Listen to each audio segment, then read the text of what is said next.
you enter a new segment. Feeling might feel better if they understood that you have no intention of remaining in your state of anger. If they knew that your greater plan is to move through your anger and then through frustration, through overwhelmment, to optimism, to belief, and onward to your knowing that all is well, they might be more patient with where you are right now. Remember that the better you feel, the more you are in alignment with who you really are, and the worse you feel, the more you are disallowing that important connection. You now remember that there is nothing that you cannot be, do, or have. And you remember that if your dominant intention is to feel good, and that if you try to make the best of where you are, thought is the only thing that ever keeps you from allowing the things you desire. And although you certainly did not intentionally develop these resistant patterns of thought, you did pick them up along your physical trail, bit by bit and experience by experience. But one thing is clear. If you do not do something that causes a different vibrational offering, then nothing in your experience can change. Any of the processes that fall within the emotional range that you believe you are feeling right now is a perfect place to begin. Let us begin by improving the way we feel. Some of the processes are oriented towards specific life experiences, such as increasing your financial or physical well-being. But the majority of these processes can be successfully applied to any situation. It is our absolute promise to you that your life will improve with the application of these processes, for you cannot apply the process without improving the way you feel, and you cannot improve the way you feel without releasing resistance and thereby improving your point of attraction.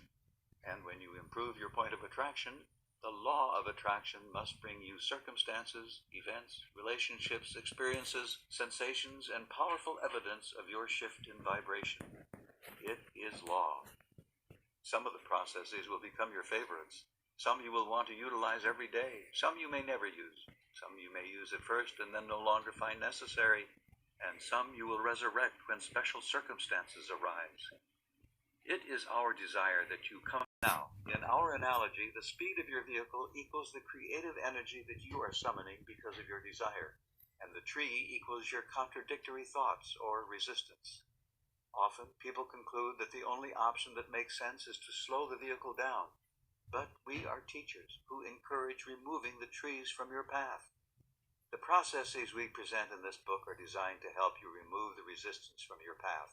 For there is nothing more delicious than moving at the speed of life that you are accustomed to, with no trees in the way. Let your emotions be your guide. You are, without exception, experiencing emotional responses to your life experience, and these emotions are your key to knowing which processes would be best for you to utilize right now. Generally speaking, the better you feel, the more the lower numbered processes will be of benefit for you. And the worse you feel, the more the higher numbered processes will be of benefit. The most important thing for you to acknowledge before you apply any of these processes is how you are feeling right now and how you would like to feel. At the beginning of each process, we have indicated an emotion.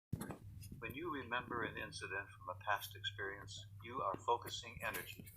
When you are imagining something that may occur in your future, you are focusing energy. And, of course, when you are observing something in your now, you are focusing energy. It makes no difference whether you are focusing on the past, present, or future. You are still focusing energy. And your point of attention or focus is causing you to offer a vibration that is your point of attraction. When you spend time pondering, remembering, or imagining something, a vibration is activated within you. If you return to that thought, you again activate the vibration. The more often you revisit the thought, the more familiar the vibration becomes, and the easier it is for you to activate it, until eventually it becomes a dominant vibrational pattern within you. And as it plays a larger role in your vibrational pattern, things that match it begin to show up in your experience. And so, there are two surefire ways to understand what your vibrational offering is. Notice what is happening in your experience, for what you are focused upon and what is manifesting are always a vibrational match. And notice how you feel, because your emotions are giving you constant feedback about your vibrational offering and your point of attraction. You must be consciously aware to be a deliberate creator. Instead, look for things that cause you to feel good when you find them, and then the law of attraction will bring you more things like those. Whenever you are looking for things to appreciate, you have control over your own vibrational offering and your own point of attraction. But when you are responding to the way others seem to feel about you, you have no control. However, when you are more interested in how you feel than how they feel about you, you do have control of your experience. You do not know who ran over their dog today, or who divorced them, or who took money out of their bank account. You do not know they are living, so you cannot understand why they react to you in the way they do, and you cannot control it. Once you have made a decision that nothing is more important than that you feel good, and you have decided that you are going to consciously look for some things to appreciate today, the object of your attention has now become the feeling of appreciation. You have now established a circuit between you and that object of appreciation that the law of attraction will begin to work on immediately. Like a magnet, you are attracting thoughts, people, events, lifestyles, everything that you are living. And so, as you see things as they are, you attract more of the same. But as you see things as you would like them to be, you attract them as you would like them to be. This is why the better it gets, the better it gets. Or the worse it gets, the worse it gets. People tend to look mostly at what is. The creative workshop process will help you choose what sort of magnet you will be, and so no longer will you be subject to what others believe, want, or see, for you will be the powerful, deliberate creator of you and your experience. Welcome, little one, to planet Earth. If we were speaking to you on your first day of physical life experience, we would have said to you, welcome, little one, to planet Earth. There is nothing that you cannot be, do, or have. You are a magnificent creator, and you are here by your powerful and deliberate desire to be here. You have specifically applied the wondrous law of deliberate creation, and by your ability to do that, you are here. Go forth and attract life experience to help you decide what you want, and once you have decided, give thought only to that. Most of your time will be spent collecting data that will help you decide what it is you want, but your real work is to decide what you want and then focus on it, for it is through focusing upon what you want that you will attract it. That is the process of creating. But we are not talking to you on the first day of your experience.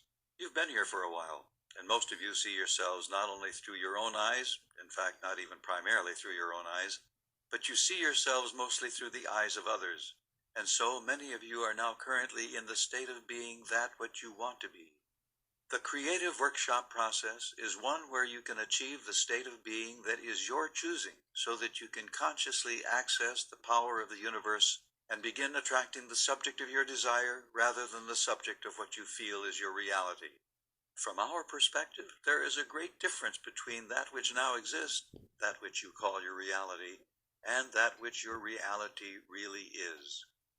Even if you may be sitting there in a body that is not healthy, or in a body that is not the size or shape or vitality that you choose, in a lifestyle that may not be pleasing to you, driving a vehicle that perhaps embarrasses you, or interacting with others who may not bring you pleasure, we want to assist you in understanding that while this may be your state of being, it need not be. What we are offering here is the process by which you may spend a little bit of time every day intentionally attracting into your experience good health, vitality, prosperity, and positive interactions with others, all the things that make up your vision of what the perfect life experience for you would be. Another example of a creative workshop. We encourage you to go to your workshop every day, but only for a short period of time. 15 or 20 minutes is enough. It is good if it is a place where you can sit and write, although it can be done in your mind at any place where you are not distracted.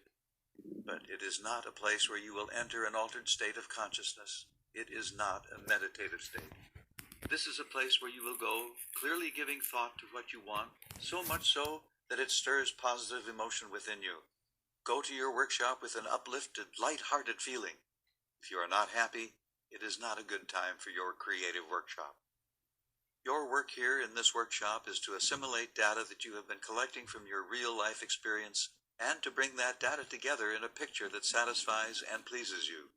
During your day, no matter what you're doing, as you are going to your job, working around your home, interacting with your family and friends, collect the data on things you like that you may later bring into your workshop. You may see someone who has a joyful personality. Collect that data and bring it into your workshop later. You may see someone driving a vehicle that you would like. Collect that data. You may see an occupation that pleases you. Whatever it is that you are seeing that pleases you, remember it. Even write it down. And then when you go into your workshop, you can begin the assimilation of the data. And as you do so, you will prepare a picture of self that you will begin attracting into your experience. Here's a broader example of your creative workshop. I like being here, for I recognize the value and power of this time. I feel very good as I am here, and as I see myself as a sort of total package, one that I know is my own creating, and certainly one of my choosing. I'm full of energy, tireless, really, moving through life experience with no resistance. I see myself gliding about in this picture of self, moving in and out of my car, in and out of buildings, in and out of rooms, in and out of conversations, and in and out of life experiences. I am flowing effortlessly, comfortably, and happily. I see myself attracting only those who are in harmony with my current intent, and I'm becoming more aware of what I desire. When I get into my vehicle and I'm moving to a place, I see myself arriving at that place healthy, refreshed, and on time, and prepared for whatever it is I'm about to do there. I see myself dressed to perfection in just the manner I choose. And it's nice to know that it does not matter what others are doing or what others are thinking about what I'm doing. What is important is that I'm pleased with me. And as I see myself in this picture of self, I certainly am. I recognize that I'm unlimited in all facets of my life. I have an unlimited bank account. I'm experiencing no financial limitations. I'm making all my decisions based on whether I want the experience or not based upon whether I can afford it. I know that I'm a magnet attracting whatever level of prosperity, health, or relationships I choose. I choose absolute and continuing abundance, for I understand that there is no limit to the wealth in the universe, and that by attracting abundance to me, I am not limiting another. There's enough for everyone. It's not necessarily about putting a big stash away. For whatever I want or need, I can easily bring into my experience. There's an unlimited supply of money and prosperity of all kinds available to me. I see myself surrounded by others who, like me, desire growth, who are drawn to me by my willingness to allow them to be, do, or have whatever they're wanting. I see myself interacting with others, talking, laughing, and enjoying what is perfect in them while they're enjoying what is perfect in me. We're appreciating each other. No one is criticizing or noticing unwanted things. I see myself in perfect health, in absolute prosperity, appreciating this physical life experience, which I wanted so very much as I decided to be this physical being. It's glorious to be here, making decisions with my physical brain, but assessing the power of the universe through the power of the law of attraction. And it's from this marvelous state of being that I now attract more of the same. It's good. It's fun. I like it very much. And now my work for this day is done.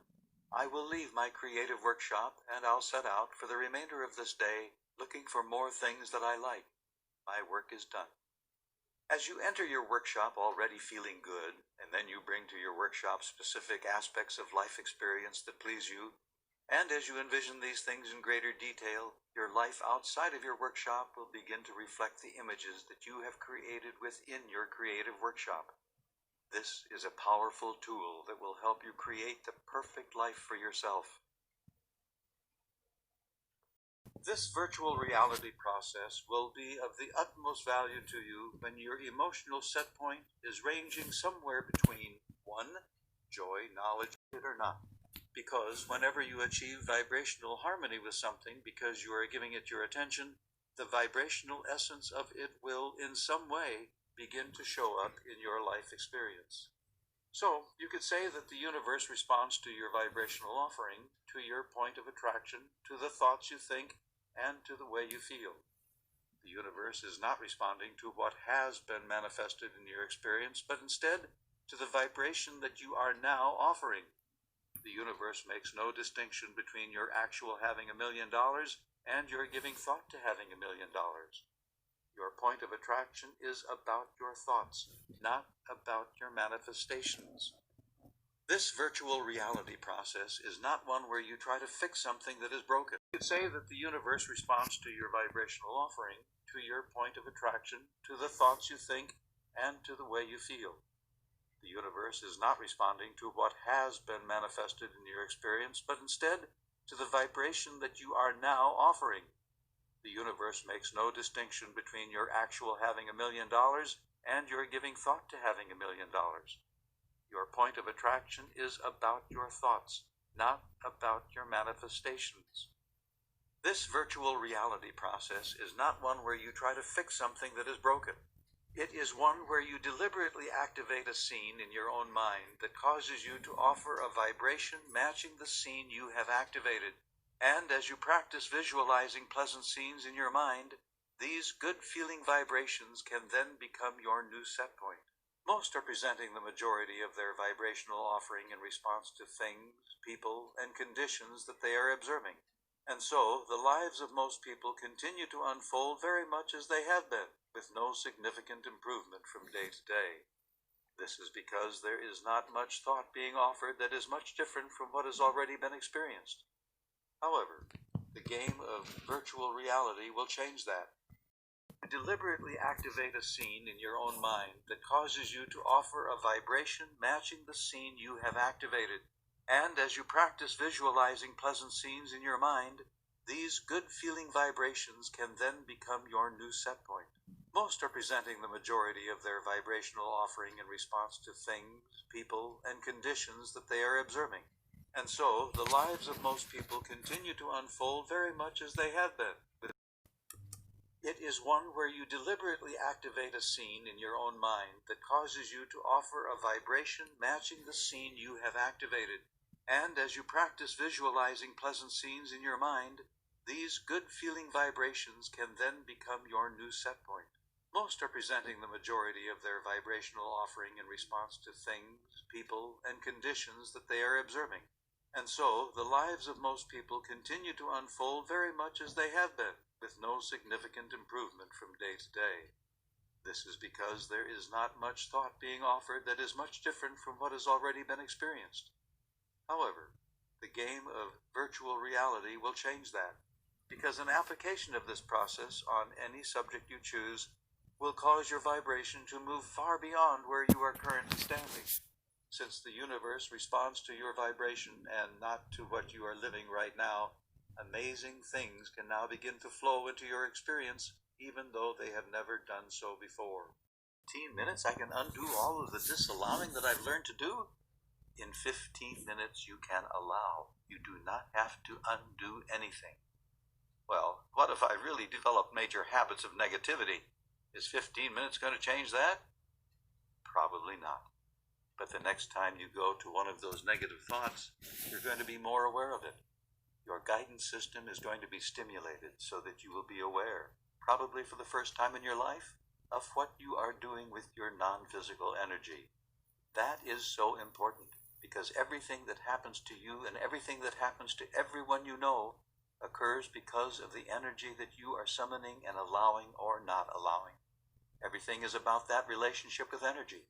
Everyone you know who is having every experience that you know is having it because of the focused desire that their life has brought to them and the state of allowing or resistance that they're in at any moment. What could I accomplish in 30 days? Do you know that you could have every deadly disease known to man, and some that we haven't figured out yet, in your body right now, and tomorrow they would all be gone if from one day to the next you learned how to allow the energy to flow? We are really not encouraging those kinds of quantum leaps. They're a little uncomfortable. What we are really encouraging is that every day you be selfish enough to say, nothing is more important than I feel good, and I'm going to find ways to do so today. I'm going to begin my day by meditating and bringing myself into alignment with source energy. And as I move through the day, I'm going to look for opportunities to appreciate so that all day long I'll bring myself back into source energy.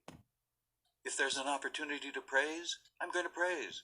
If there's an opportunity to criticize, I'm going to keep my mouth shut and try to meditate. If I feel like criticizing, I'll say, "Here, kitty, kitty," and I'll pet my cat until the feeling goes away. Within 30 days of mild effort, you can go from being one of the most resistant people on the planet to one of the least resistant people on the planet. And then those who are watching you will be amazed by the number of manifestations that begin to occur in your physical experience. We sort of see you from an aerial view, and it is like you are standing on one side of a closed door, and the other side are all the things you have been wanting, just leaning up against the door, waiting for you to open it. They have been there from the first moment you asked for them. Your lovers, your perfect bodies, your ideal jobs, all the money that you could ever imagine, all the things that you have ever wanted.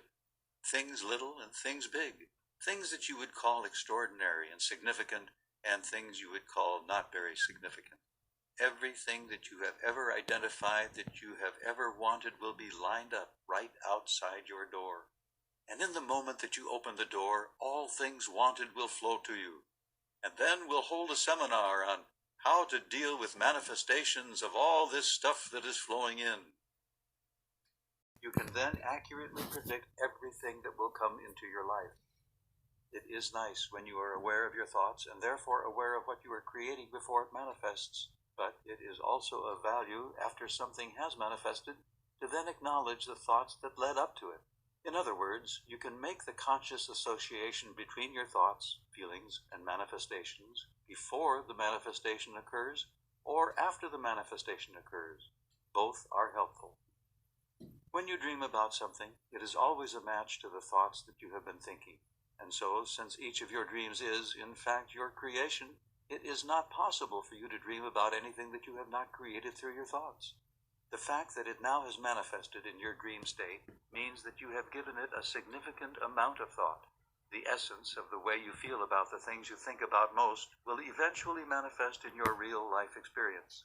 But it takes even less time and attention for it to manifest in your dream state. And for that reason, your dreams can be of immense value in helping you understand what you are in the process of creating in your awake state. If you are in the process of creating something that you do not want, it would be easier to change the direction of your thoughts before it manifests than waiting to change your thoughts after it manifests. The process for evaluating dreams is as follows. As you go to bed, consciously acknowledge that your dreams accurately reflect your thoughts. Say to yourself, "It is my intention to rest well and to awaken refreshed. And if there is anything important for me to recall from my dream state, I will recall it when I awaken." Then, as you awaken, before you get up, lie there for a few minutes and ask yourself, "Do I remember anything from my dream state?" You can then accurately predict everything that will come into your life. It is nice when you are aware of your thoughts and therefore aware of what you are creating before it manifests, but it is also of value after something has manifested to then acknowledge the thoughts that led up to it.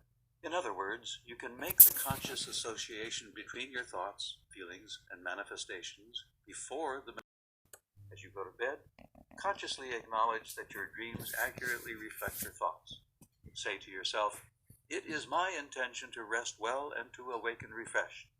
And if there is anything important for me to recall from my dream state, I will recall it when I awaken." Then, as you awaken, before you get up, lie there for a few minutes and ask yourself, "Do I remember anything from my dream state?" Although you may be able to recall different aspects of your dream state throughout the day, usually the best chance of recalling your dreams is when you first awaken. And as you begin to recall one of your dreams, relax and try to remember how you felt during the dream sequence. For recalling your emotions will give you even more information than recalling the details of your dream. You must give significant attention to any subject for it to become powerful enough to manifest in your experience. And quite a bit of attention must also be given to a subject before it will begin to show up in your dream state. For that reason, your more meaningful dreams are always accompanied by strong emotion. The emotion may feel good or bad, but it will always be strong enough so that you will recognize the feeling. How did I feel as that was happening? If you have awakened from a very good feeling dream, you will know that you are on the path to a more positive, real life manifestation. If you awaken from a bad dream, do not worry. Instead, feel appreciation for your awareness that you have been giving attention to something you do not want. In the same way, you appreciate the sensors in your skin that alert you to the fact that you are approaching something that is very hot.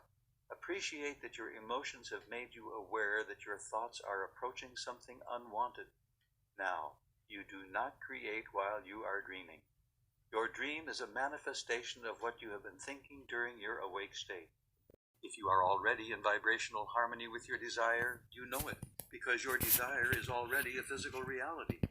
But if there is something that you want that has not yet come to fruition, then scripting is a good way to speed it up. Scripting will help you break your habit of talking about things as they are, and will help you begin talking about how you would like things to be. Scripting will help you offer your vibration deliberately. Script the plot you'd like to live.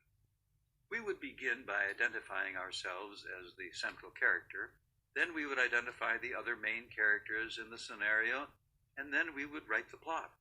It is most effective if you write it, especially in the beginning, because writing is your most powerful point of focus, but you do not have to keep writing it over and over again. One day a woman was practicing one of her scripts with us, and she said, "I see two people walking down the beach." We teased her by asking, "Well, are you one of them?" The point we were making was that the whole point of writing the script is to begin to feel life experiences in the way that you would like to live them. The purpose of this process is to practice the feeling of the life you would like to live. The universe does not know or care if what you are vibrating is in response to something that you are living or in response to something that you are imagining. In either case, the universe will deliver it to you. If you regurgitate your script often enough, you begin to accept it as reality. And when you are accepting it in the way you accept reality, the universe believes it and responds in the same way. If you are already in vibrational harmony with your desire, you know it, because your desire is already a physical reality. But if there is something that you want that has not yet come to fruition, then scripting is a good way to speed it up. Scripting will help you break your habit of talking about things as they are, and will help you begin talking about how you would like things to be. Scripting will help you offer your vibration deliberately. Script the plot you'd like to live. We would begin by identifying ourselves as the central character, then we would identify the other main characters in the scenario, and then we would write the plot. It is most effective if you write it, especially in the beginning, because writing is your most powerful point of focus, but you do not have to keep writing it over and over again. One day a woman was practicing one of her scripts with us, and she said, "I see two people walking down the beach." We teased her by asking, "Well, are you one of them?" The point we were making was that the whole point of writing the script is to begin to feel life experiences in the way that you would like to live them. The purpose of this process is to practice the feeling of the life you would like to live. The universe does not know or care if what you are vibrating is in response to something that you are living or in response to something that you are imagining. In either case, the universe will deliver it to you. If you regurgitate your script often enough, you begin to accept it as reality. And when you are accepting it in the way you accept reality, the universe believes it and responds in the same way. Things you really want to do. Select only those things that, no matter what, you intend to do today, and enter them on the left side of your placemat beneath the heading, Things I Will Do Today. And now, enter all other tasks on the universe's side of your placemat. Esther looked over the list and chose a handful of things that she really did need to do this day, and she entered them on her side of the placemat.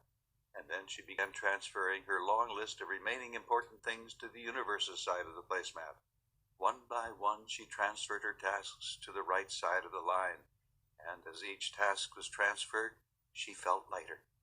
We explained to Esther that in order to achieve anything, she has only two things to accomplish. She must identify her object of desire, and then she must get out of the way of letting it happen. In other words, ask, and then find a way of achieving a vibration that allows it, because it is always given whenever you ask.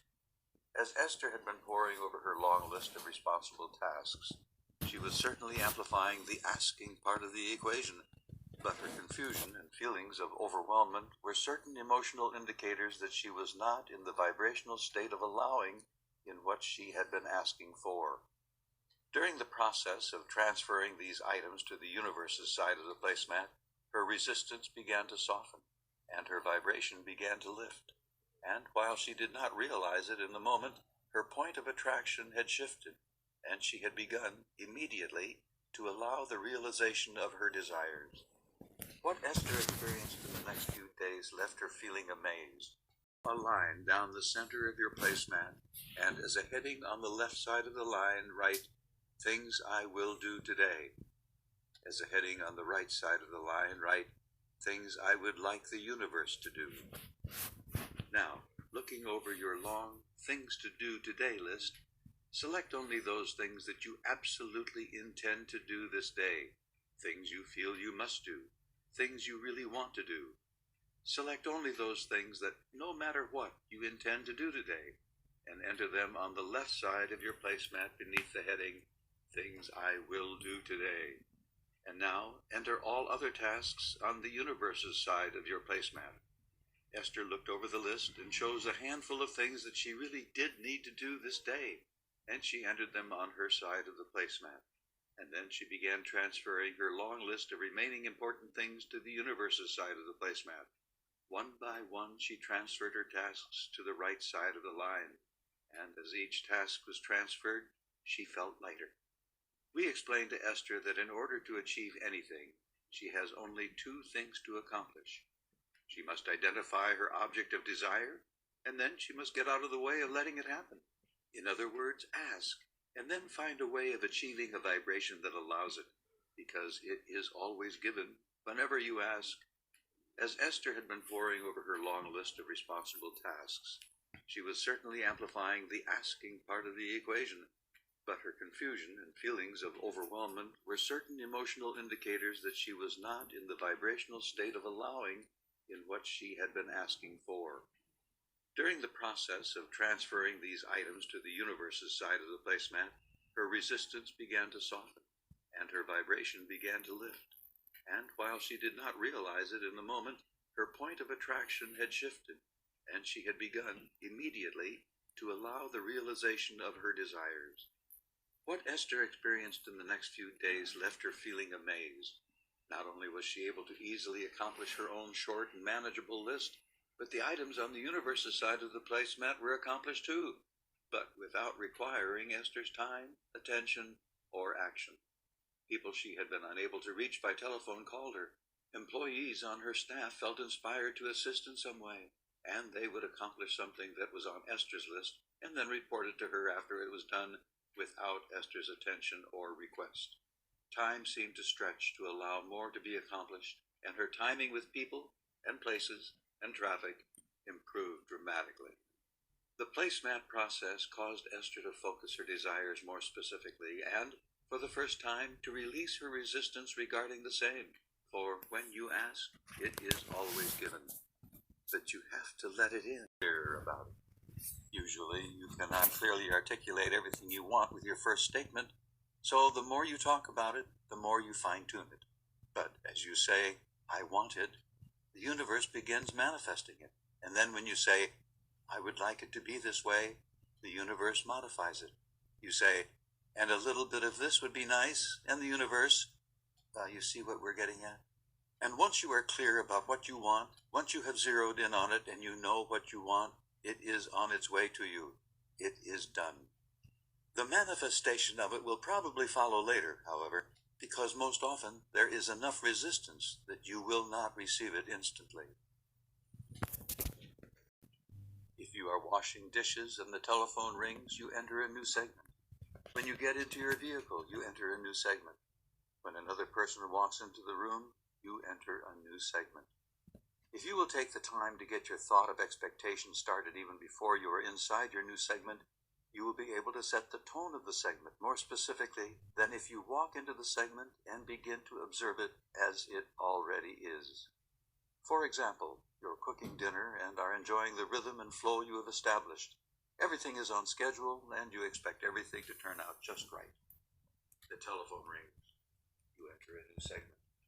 You set forth the intention not to answer the telephone. You set forth the intention that your answering device can take the call.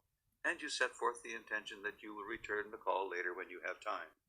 So the rhythm and flow of your meal preparation is not disrupted. Your segment changed slightly, but you maintained your balance, and all is well. Or the telephone rings. You enter a new segment. You remember that you've been expecting an important call, and you do not want to miss it. You set your intentions for the segment to be efficient and brief, and to gather the information quickly and politely. And because of the positive flow you already have going, your positive expectation dovetails into that perfectly.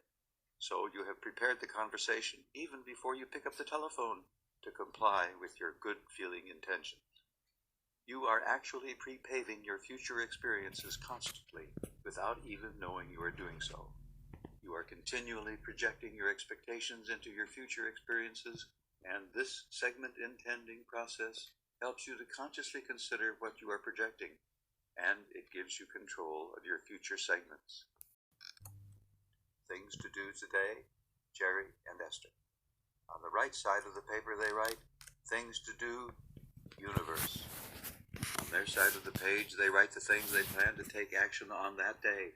On the other side, they write what they would like the universe to act upon. Esther has always been a big maker of lists. She often has about 10 days' work on her things to do today list, and very often the list has served as an excuse to become overwhelmed. In other words, with so many things to do that she cannot possibly accomplish, the things to do list has sort of dragged her down. But what she is discovering now is that she only puts on her list what she really intends to do. And in that way, there is very little resistance, even with respect to the things she is going to do, and anything else that she wants to do, whether it's today, a year from today, or 10 years from today, she writes on the right side of the list and allows the universe to deal with it. As they left a restaurant one day, Jerry said, "Do you want to take that placemat with you?" And Esther replied, "This is the best part. There's no follow-up." She left the list on the table. She left it there for the universe to deal with. There is no follow-up, you see, not anything for her to drag around and hound herself about. And so, these are the sorts of things that you are doing there when you understand that there is this constant, steady stream of well-being flowing to you. In the moment that you say, "I prefer," or "I like," or "I appreciate," or "I want," the heavens part for you, and the non-physical energies in that instant begin orchestrating the manifestation of your desire. In that instant, faster than you can speak it, the energy begins to flow, and circumstances and events in an orchestration that we cannot begin to describe begin to fall into place in order to give you exactly what you want. And if it were not for your resistance, things would happen really fast. Are you clear about what you want? You do not have to keep telling the universe what you want. You only have to tell the universe once. But the advantage of continuing to talk about it is that you get clearer about it. Usually, you cannot clearly articulate everything you want with your first statement, so the more you talk about it, the more you fine-tune it. But as you say, "I want it," the universe begins manifesting it. And then when you say, "I would like it to be this way," the universe modifies it. You say, "And a little bit of this would be nice," and the universe, you see what we're getting at? And once you are clear about what you want, once you have zeroed in on it and you know what you want, it is on its way to you. It is done. Or the telephone rings. You enter a new segment. You remember that you've been expecting an important call and you do not want to miss it. You set your intentions for the segment to be efficient and brief and to gather the information quickly and politely. And because of the positive flow you already have going, your positive expectation dovetails into that perfectly.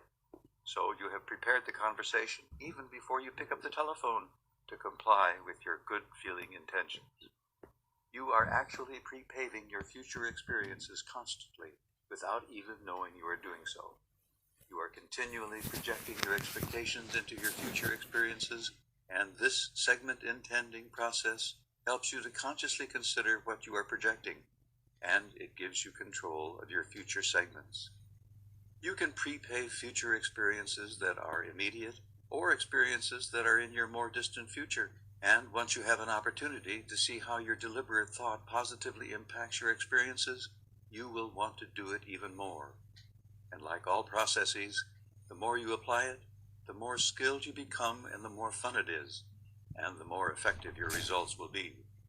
If the new segment includes something that you have never enjoyed doing, segment intending is not the best process to apply.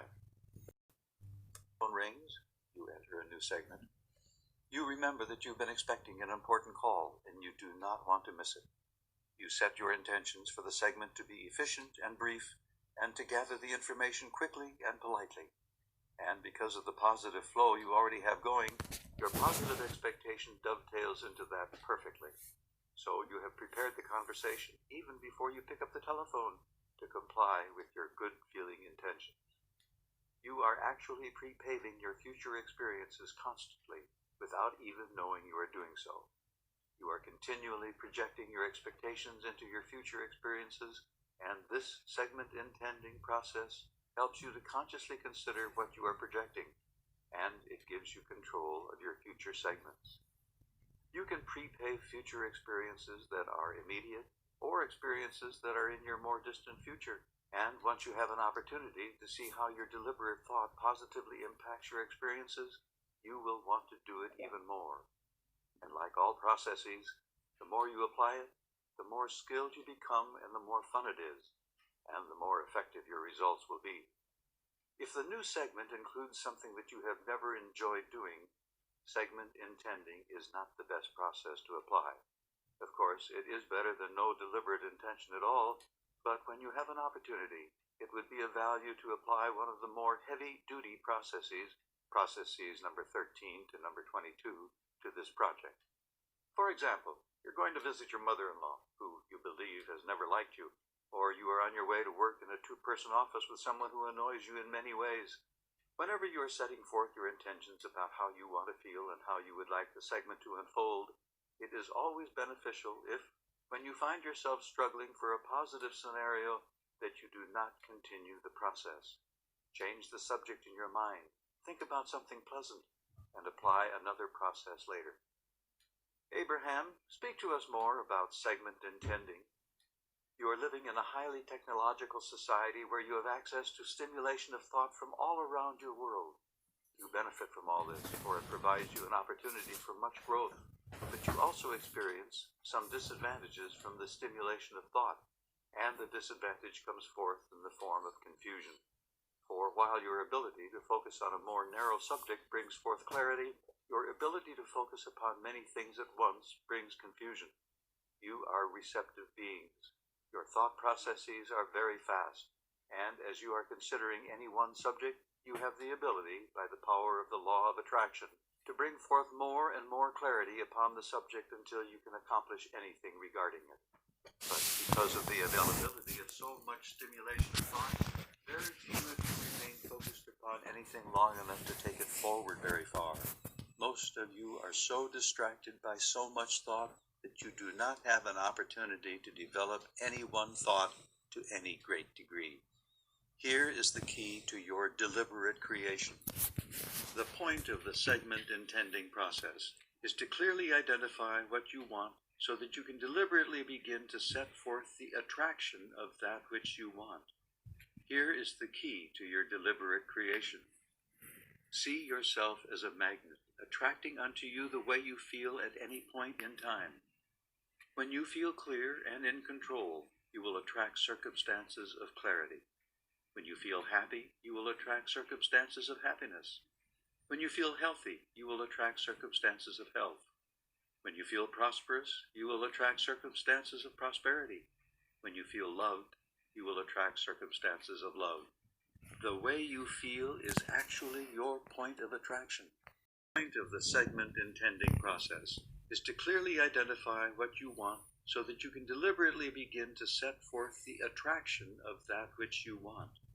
Here is the key to your deliberate creation. See yourself as a magnet, attracting unto you the way you feel at any point in time. When you feel clear and in control, you will attract circumstances of clarity. When you feel happy, you will attract circumstances of happiness. When you feel healthy, you will attract circumstances of health. When you feel prosperous, you will attract circumstances of prosperity. When you feel loved, you will attract circumstances of love. Clear and in control, you will attract circumstances of clarity. When you feel happy, you will attract circumstances of happiness. When you feel healthy, you will attract circumstances of health. When you feel prosperous, you will attract circumstances of prosperity. When you feel loved, you will attract circumstances of love. When you feel clear and in control, you will attract circumstances of clarity. When you feel happy, you will attract circumstances of happiness. When you feel healthy, you will attract circumstances of health. When you feel prosperous, you will attract circumstances of prosperity. When you feel loved, you will attract circumstances of love. The way you feel is actually your point of attraction. And so, the value of the segment intending process is to encourage you to pause many times during the day to say, this is what I want from this period of my life experience. I want it, and I expect it. And as you set forth those powerful words, you become what we call a selective sifter. You attract into your experience what you want. However, the reason why segments are so effective is because although there are many things you want to consider, when you try to consider them all at the same time, you become overwhelmed and confused. The value of your intending, segment by segment, is that you do not try to chew on so much at any one time. You say, what is it that I want now? If you want many things all at the same time, it adds confusion. But when you only focus upon the specifics of what you want in any particular moment, you bring clarity and power to your creation, and therefore speed. And that is the point of segment intending, to stop as you are entering a new segment and to identify what it is you want most so that you may give your attention to and therefore draw power unto that. Some of you are focused during some segments of your day's experience, but there are very few of you who are focused much of your day, and so an identification of segments and an intent to identify what is most important within those segments will put you in the position of being a deliberate magnetic attractor or creator in each of your segments throughout your day. Not only will you find that you are more productive, but you will find that you are happier, for as you are deliberately intending and then allowing and receiving, you will find great contentment. You are growth-seeking beings, and as you are moving forward, you are at your happiest. When you feel clear and in control, you will attract circumstances of clarity. When you feel happy, you will attract circumstances of happiness. When you feel healthy, you will attract circumstances of health. When you feel prosperous, you will attract circumstances of prosperity. When you feel loved, you will attract circumstances of love. When you feel clear and in control, you will attract circumstances of clarity. When you feel happy, you will attract circumstances of happiness. When you feel healthy, you will attract circumstances of health. When you feel prosperous, you will attract circumstances of prosperity. When you feel loved, you will attract circumstances of love. To begin, first, write a brief statement of how you feel about the subject right now. You could describe what has happened, but what is most important is that you describe how you feel. Next, write another statement that amplifies exactly how you feel. This helps you more easily recognize any improvement as you move through the process. For example, you've just had an argument with your daughter because she makes no effort to help around the house. She does not even take care of her personal things, and her own room is a terrible mess. She seems to hold no regard for the effort you are making to maintain an orderly environment. Not only does she not try to help, but it seems that she deliberately tries to hinder you. So you write, she, or write your daughter's name, is deliberately trying to make my life difficult. She doesn't care about me at all. She doesn't even come close to doing her share of the work. Once you have made a few statements that indicate how you really feel right now, make this statement to yourself. I'm going to reach for some thoughts about this subject that feel a little better. Now, once you have written each thought, evaluate whether it feels better, the same, or worse than when you initially began. So you write, she never listens to me. Same. I want her to be more responsible. Same. I shouldn't have to pick up after her. Same. I should have taught her better. Worse. I wish her father would support me more. Worse. A clean house is important to me. Slightly better. I know she has a lot on her mind. Better. I remember what it's like to be a teenager. Better. I remember when she was a sweet little girl. Better. I wish she were still that sweet little girl. Worse. I don't know what to do about this. Worse. Well, I don't have to figure it out all today. Better. There are so many things about her that I adore. Better. I know there is more to life than a clean house. Better. It should be okay that I want a clean house. Worse. It's all right that I want my house to be clean. Better. It's fine that she doesn't care about that now. Better. Remember that there are no right and wrong answers here, and no one else can really know which of your thoughts bring better or worse feelings to you. The value of this process is that you will become aware of how your thoughts feel, and you will become more adept at choosing better feeling thoughts. Many would ask, but what good would it be to feel better about my daughter's sloppy habits? My thoughts won't change her behavior. We want to say to you that your thoughts change the behavior of everyone and everything who has anything to do with you, for your thoughts absolutely equal your point of attraction. And the better you feel, the more that everything and everyone around you improves. Many would ask, but what good would it be to feel better about my daughter's sloppy habits? My thoughts won't change her behavior.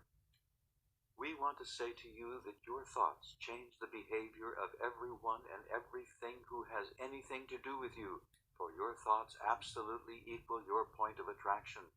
And the better you feel, the more that everything and everyone around you improves. In the moment that you find an improved feeling, conditions and circumstances change to match your feeling. The Which Thoughts Feel Better game will help you to begin to realize the power that your own thoughts have to influence everything around you. And when you take the limitations of time or dollars out of the equation, and you trust that the universe will conspire to satisfy every idea that you conjure up, then you let your ideas rip. But as long as you feel limitations, then you keep trying to rein them in, and rein them in, and rein them in. Perhaps you may say, well, our current circumstances really don't allow us the money to do all this stuff that we want to do. We want to remodel our kitchen, and our decisions about not going into great debt about it are very clear decisions that we don't want to violate. So what do we do with these exploding ideas? And we say, does every one of them have to manifest right now? Or can you begin to take pleasure from the idea itself? Can you say, well, if not right now, then soon we will do this, and this, and this, and so you can begin to take pleasure from the growing of that idea. But when you put yourself on a schedule where there is a deadline, then very often the shortage of time or money looms up and contradicts the energy, making you miserable. It also makes you wish that you had never broached the idea to begin with. But then you can say, there's a lifetime of kitchens before us, and for now we are most pleased with the manifestation of this and what ideas we are conjuring for the future. Then, one day, you might move into a new home, shocked that it already has all the things within it that you've been conjuring, and it will come when you have enough money, you have enough time. In other words, the universe will line it up in response to the ideas that you are giving birth to and freely letting flow. There is no right or wrong in this. A good way to approach all this is, if the desire feels good to you, everything is going great. If the desire is uncomfortable, it means that you have a desire that is raging out there ahead of your belief. But then you can soothe that by saying, we don't have to do it right this red-hot minute. We'll just hold this as a future idea. We're not going to shut the idea down because we know it's a good one. It's not a perfect match for where we are right now, but someday that will be a part of it. For now, this is quite satisfying. Which thought feels better? To have it right now and to go into debt? Or to say, oh, this is something that we have to look forward to? Jerry and Esther go through this all the time because Esther wants everything, and she wants it right now. And there is no earthly reason why she should not have it right now, except that she is married to a saverer. He is not afraid that he will run out of money. He is afraid that he will run out of ideas. In other words, he does not want to eat up the ideas too fast. He wants to milk each one for everything he can get out of it. And Esther just wants to skip across the top. Esther eats the point of the pie first, while Jerry saves it till the last bite. But Esther worries that by the time she gets to the last, she will not want it anymore, so she eats it first. So both Esther and Jerry find their own way. There is no right or wrong formula there. We would say to Jerry that he will never run out of ideas, so he can skip across the top of them if he wants. And then he would say to us, but I love getting my doing into the evolvement of it. The more intimately involved I am in my creations, the more satisfaction I'm receiving from them. So we say, then that is the right way for you. There is no right or wrong in this. Which feels better? Which thought feels better? To go into debt or to wait until later? To wait until later. Which thought feels better? To say that you have settled for less, or to say that this is part of your future experience? To say that this is part of my future experience. Which thought feels better? To be mad at yourself that your kitchen is not as modern as it can be, or to acknowledge that it is a perfect kitchen for now, and that it will always be growing, just like you will always be growing? Which thought feels better? Which feels better, to appreciate or condemn? Which feels better, to applaud what you have done, or to feel critical that you did not do enough? Think about it. Which thought feels better?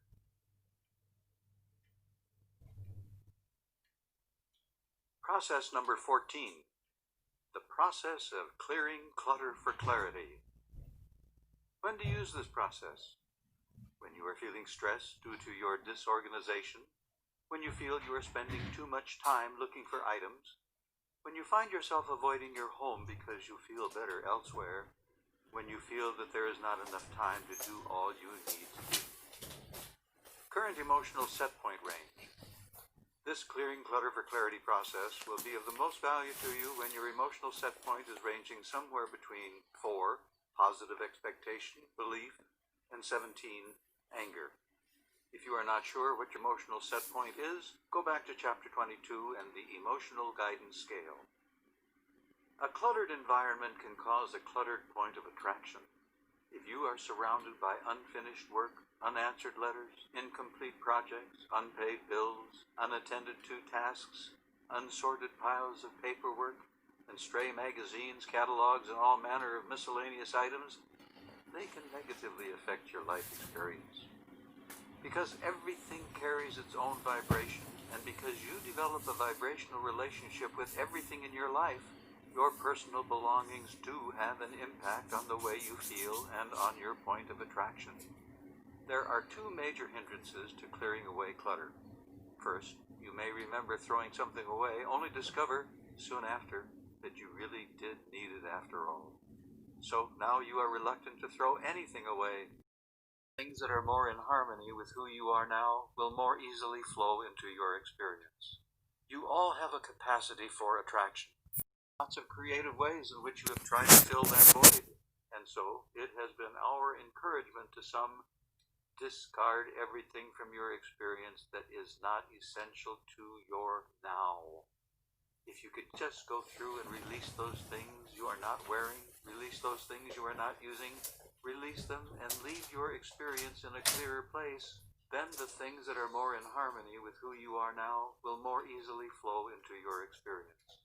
You all have a capacity for attraction, and when your process is clogged with stuff that you no longer want, the new attraction is slower, and then you end up with a feeling of frustration or overwhelmment.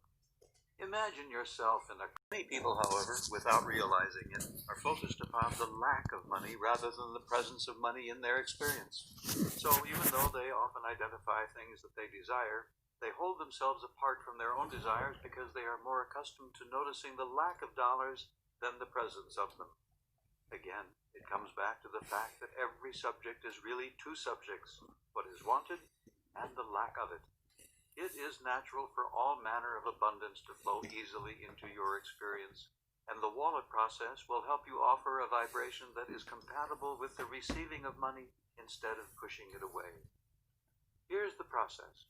First, obtain a $100 bill and put it in your wallet or purse. Keep it with you at all times, and whenever you hold your wallet or purse, remember that your $100 bill is there. Feel pleased that it is there, and remind yourself often of the added sense of security that it brings to you. Now, as you move through your day, take note of the many things that you could purchase with that $100. As you pass a nice restaurant, notice that if you really wanted to, you could stop in and have a delicious meal. As you see something in a department store, remind yourself that if you really wanted to, you could purchase that because you have $100 in your wallet. By holding the $100 bill and not spending it right away, you receive the vibrational advantage of it every time you think about it. In other words, if you were to remember your $100 and spend it on the first thing that you noticed, you would receive the benefit of really feeling your financial well-being only once. But if you mentally spent that $100 20 or 30 times in that day, you will have received the vibrational feeling advantage of having spent $2,000 or $3,000. Each time you acknowledge that you have the power right there in your wallet to purchase this or do that over and over again, you add to your sense of financial well-being. So your point of attraction begins to shift. You see, you do not actually have to be abundant in order to attract abundance, but you do have to feel abundant. A clearer way of saying it is that any feeling of lack of abundance causes a resistance that does not allow abundance. So, by mentally spending this money again and again, you practice the vibration of well-being, of security, of abundance, and of financial security, and the universe responds to that vibration you have achieved by matching it with manifested abundance. Seemingly magical things will begin to occur as soon as you achieve financial abundance. The money you are currently earning will seem to go further. Unexpected amounts of money in various increments will begin to show up in your experience. Your employer will feel inspired to give you a raise. Some product you have purchased will offer you a rebate. People you do not even now know will begin to offer you money. You will discover that things you wanted, things that you would have been willing to spend your dollars to have, will come to you even without an expenditure of money.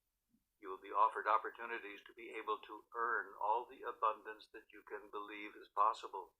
In time, it will feel as if a floodgate of abundance has opened, and you will find yourself wondering where all that abundance had been hiding all along.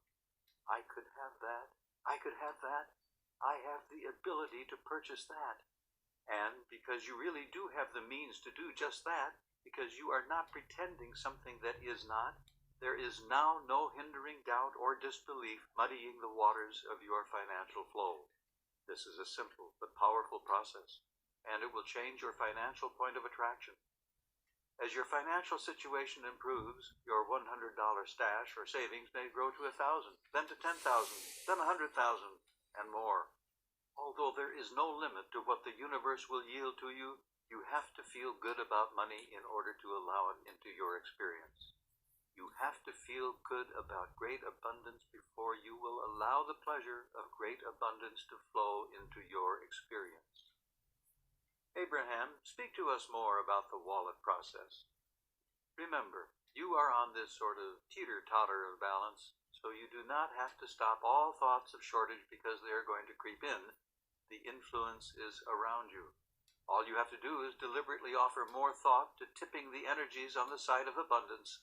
Offer more deliberate thought. Add more conscious use of the non-physical energy toward the prosperity you want. And so, while you are moving through your day, noticing how many things you could spend $100 on, you are deliberately utilizing the non-physical energy to enhance your feeling of prosperity. Someone once said, "Abraham, you obviously haven't been physical lately." for $100 won't go very far. And we said, you missed the point. You spend $100 1,000 times a day, and you have spent the equivalent of $100,000. And that will bolster your feeling of prosperity, you see. It is the way you feel that is your point of attraction. Someone said to us, well, I haven't actually put the $100 in my wallet. I put an IOU in there, though. And we said, then you must not believe in your IOU, because it is not fostering the feeling of prosperity. The IOU feels to you like another debt that you are carrying around. The wallet process is another means of giving deliberate attention to what makes you feel good.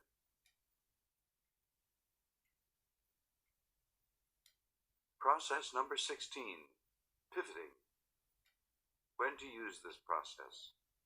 When you are aware that the statement you just made is the opposite of what you want to attract into your experience. When you want to establish an improved point of attraction. When you are feeling fairly good, but know that you could feel even better. And when you are willing to take the time to make that happen right now. Current emotional set point range.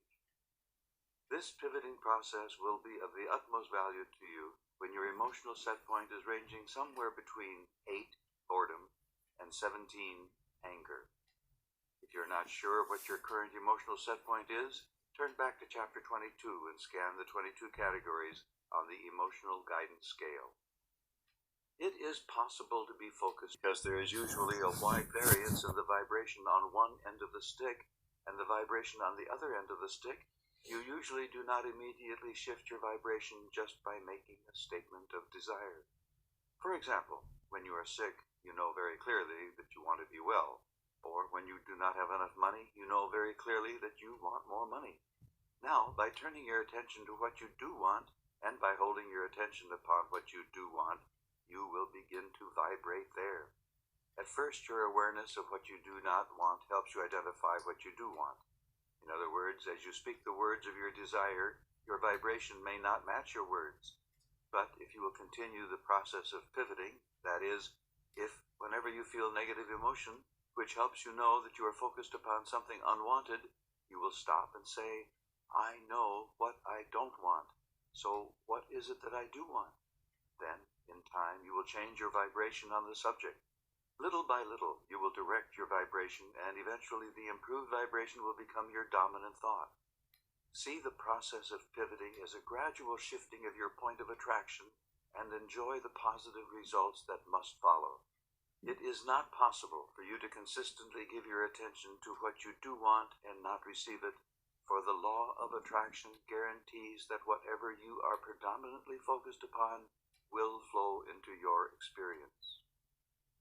Abraham, speak to us more about the pivoting process. The most important thing to remember is that you are the attractor of your experience, and that you are attracting it by virtue of the thoughts that you are offering. Thoughts are magnetic, and as you think a thought, it will attract another, and another, and another, until eventually you will have physical manifestation of the vibrational essence of whatever has been the subject of your thoughts. I feel disappointed, and then angry, and then frustrated, because it keeps going on, and I don't know what to do about it. And we said, aha, you are perpetuating the bedwetting. He asked, what should I do? And we said, what do you say to your little boy? And he said, I tell him to get out of those wet clothes and get into the bathtub. I tell him he's too big for this, and we've talked about it before. And we said, when you enter the room and feel the negative emotion as you realize that what you do not want has occurred again, stop and ask yourself what it is you do want, and get your thoughts focused upon that before you go further into the experience of your little one, and you will then see improvement in what happens. So we asked this father what his experience had helped him recognize about what he wanted. He said, I want my little one to wake up happy and dry and proud of himself and not embarrassed. We said, good. As you are thinking those sorts of thoughts, then what is oozing out of you will be in harmony with what you want, not out of harmony. And then you will be more positively, powerfully influencing your little one also. And then words will come out of you such as, oh, this is a part of growing up. All of us have been through this, and you are growing up very fast. Now, get out of those wet clothes and get in the bathtub. This young father called very soon after that, within a few weeks, and said the bedwetting had stopped. You see, it really is so simple. When you feel bad, you are in the process of attracting something that will not please you, and it is always because you are focused upon the lack of something you want. And so the process of pivoting is the conscious decision to identify what it is you do want. We do not want to imply that the feeling of negative emotion is a bad thing, because very often in the some negative emotion, which means that I'm in the process of attracting what I don't want. What is it that I do want? A very simple process of pivoting would be to say, I want to feel good. Anytime you are feeling bad, stop and say, what I want is to feel good. And if you will offer that, then thoughts will begin to come to you on the positive side of the equation. And as one thought attracts another, and attracts another, arrived a large ship coming into dock. It was to be tied with a rope that was very large, almost 1 foot in diameter, too big and bulky to throw across the expanse of water. And so, instead, a small ball of twine was tossed across, which was spliced into a little bigger rope, which was spliced into a little bigger rope, which was spliced into a little bigger rope, until eventually the very large rope was easily pulled across the big expanse of water. And this is the way your thoughts dovetail into one another, with one connecting to another. On some subjects, because you have been pulling on the negative rope longer, it is very easy for you to get off on a negative tangent. It can take just a little utterance from somewhere, a memory of something, or some suggestion to take you into a negative tailspin right away. And so sometimes it is difficult for you to let go of that negative rope, for you've been holding on to it for a very long time. But if, whenever you are feeling negative emotion, you will realize that you are negatively attracting, and you will let your dominant intent be to feel good, then you can find yourself rather easily letting go of that rope.